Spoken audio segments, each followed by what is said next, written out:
Hey there, welcome back to Dishes and Wishes. I am Philip, and today's video is part one of the Harlequin story.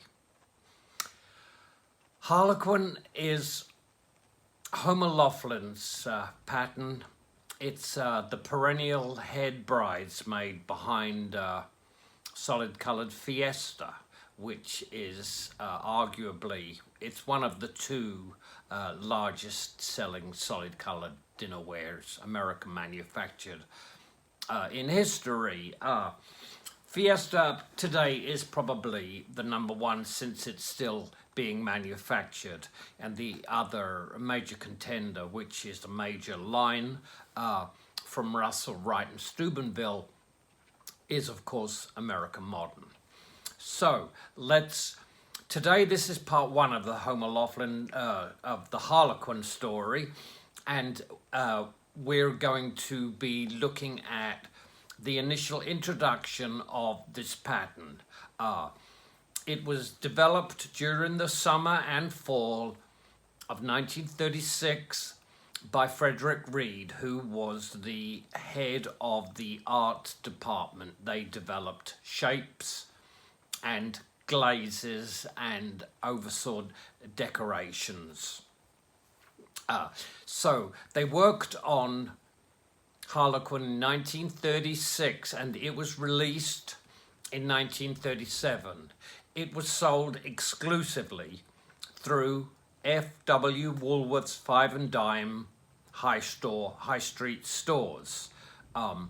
Initially, there was about 16 different pieces sold open stock, one of this, one of that, one of this, and it was available in 4 original colors. Now, when I do part 2 and part 3 of the Harlequin story, I will introduce what happened to the pattern through time. But as we enter 1936, you could go to Woolworth and you could buy Harlequin, which is an Art Deco table service. It does not.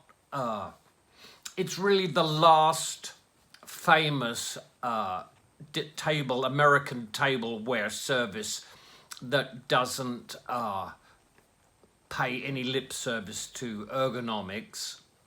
That is the way items interact with humans, and also function.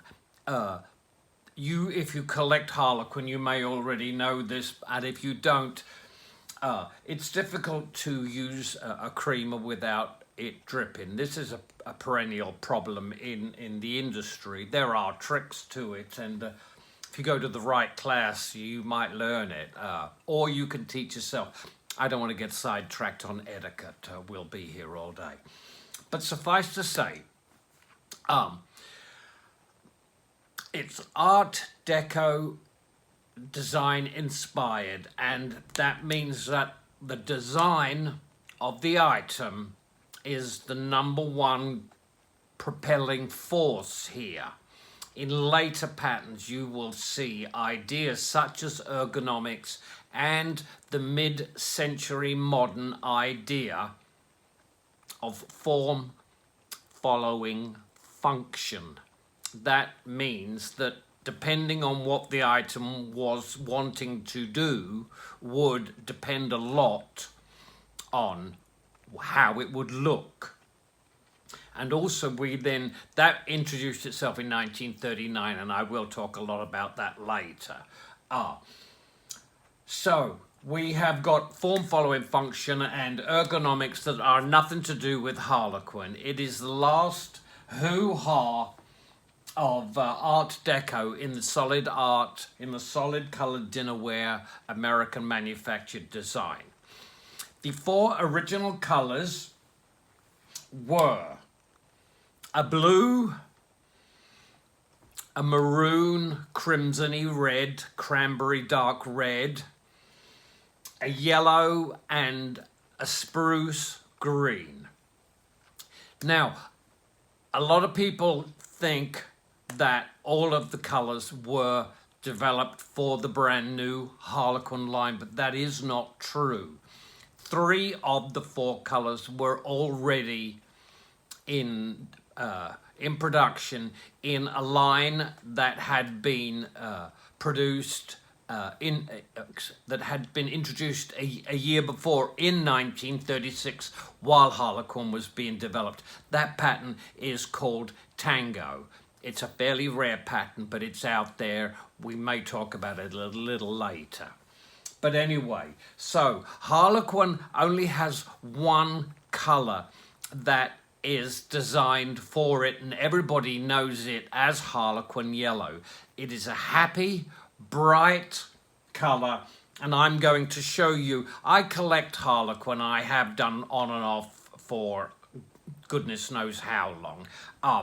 I started to reassemble it again a couple of years ago, and I'm really enjoying it this time around. So I'm going to be sharing what I have in these series of Harlequin stories. This being number 1. So here is the Harlequin yellow. As I said, it's a bright, sunshiny yellow. There's the Harlequin handle with the little nipple around there. A cute Art Deco style. The hollow wear pieces are cone shaped. There's the inside. This is footed, and there are bands. Those bands run on all pieces. Now, starting off with the creamer. The creamer is interesting because this is not the original creamer that Frederick Reed designed for the Harlequin line. It's called a high lip. I don't have an example to show you, but as soon as I get one, I will. They're fairly rare, and they cost, if you buy one who knows what it is, expect to pay a lot more than your regular creamer. So this is Harlequin yellow. Harlequin is not marked. It was later reissued, and we will talk about that to celebrate the bicentennial and Woolworth's centennial. And that is marked, but that is ironstone. We'll talk a little about that. So this creamer actually stands 3 inches high and is about 6 3/8 handle to spout. There it is. It's beautiful. And a happy color. This here is one of the plates there, and there are the rings we just spoke about that are on each of the pieces. This plate measures 9 1/4 inches. This is the lunch plate. There are dinner plates also that are 10 inches. I'll show you those as soon as they become available.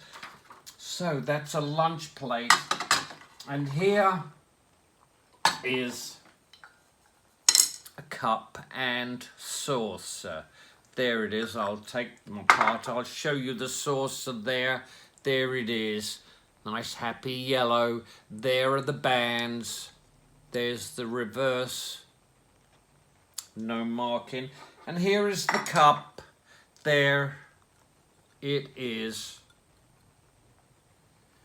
There's a knack to grabbing hold of it and using your finger with that, the little pokey out nipple there. You can see that that is a recurring motif. You recognize that as a deco motif. You might have seen that around the local cinema walls. They used to put them there. The cup holds 8 ounce. It is a cup, and the saucer has a 5 7/8 inch diameter. I have 3 cups and 1 saucer, so I'm on the trail for two yellow saucers. So yeah, that is yellow. The other three colors are were available on Tango, and here is the crimson. This is a salt shaker. There it is, and there are the bands. There, that may not be an original stopper, you know, but the original stoppers were cork, actually. I bought this, and that cork was in there, and I didn't take it out. There are two different, some of the shakers are definitely salts, and some are definitely peppers. Yeah, this is a salt, the smaller holes. And that is the maroon, crimson, red shaker. Here is a maroon cup and saucer. There it is. There's the 5 7/8 inch saucer and the rings there. And there's the underside. Here is the cup. And here is the maroon cup with the yellow cup. There they are. Okay, and I also, in my collection, I have a maroon creamer. There it is. It's exactly the same. The second design lip there. Now, this stuff was knocked out and it was for sale at the 5 and dime Woolworths. So, you know, expect the glaze to be a little thin here or a little thin there. It's all like that. You know, I'm sure when you were at Woolworth and it was new, you got to stand there and to pick the absolute best pieces that you wanted. But that was 85 years ago, and we are now taking what's coming down the pike or not taking it at all. So you can see a little bit of glaze missing off the foot there. It's got an incised letter. Yeah, number 5, who knows what that means. But anyway, so that's the crimson creamer. That's the shaker, and they're the cups and saucers. And that's the second colour. The third colour was the spruce green, and here is a spruce green shaker.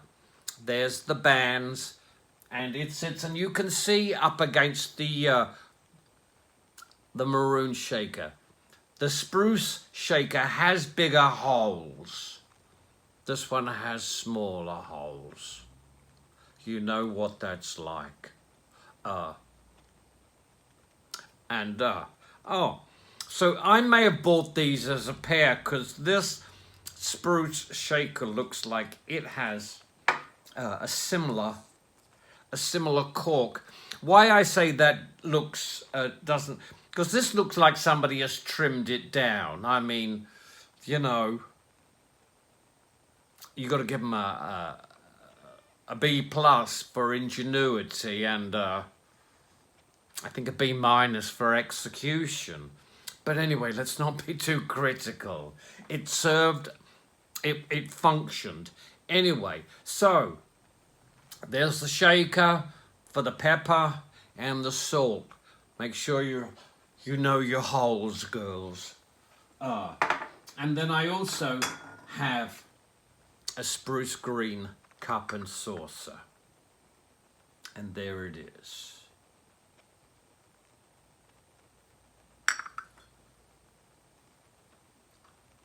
The last colour is blue. It's it has been described as a mauve blue, but I think it's more of a periwinkle blue. And I have a beautiful teapot to show you. There it is. Check that out. There's the handle. There's the little deco motif, the acute handle. The finial also has the acute angle, and those two, the little motif and or little half circles or quarter circles or slices. I guess nipple was unfortunate, but I guess they happen, don't they? We are mammals after all. Anyway, there's a hole in the lid, and there it is. There's inside. It's beautiful. You don't want to fill this up too much. Is one of the tricks, not to to overload too much water, and don't try to pour too fast. Remember, it's not a hog calling contest, it's tea. And there's the bottom. That's the teapot. I also have in blue the sugar bowl. And there it is, similar lid to the teapot. There it is on the underside. There's the finial, the acute finial with our little quarter circle Art Deco motifs there. There's the rings that we share on all pieces. The rings are on the insides of the sugars. There they are, and the outside. And there are the handles. You can see light all the way through them. Let you know they're original. There's the bottom. And here is the blue sugar. The blue sugar and the blue creamer and the blue teapot. There they all are. I also have a blue pepper shaker, which I like very much. There it is. What else we have? Yeah, there are the three of them together. When you get the colors together, you start to see how they work, how Frederick Reed envisaged the table. This was mix and match. That's one of the reasons that you can get any piece you want. And you can have an all one color or two colors or whatever.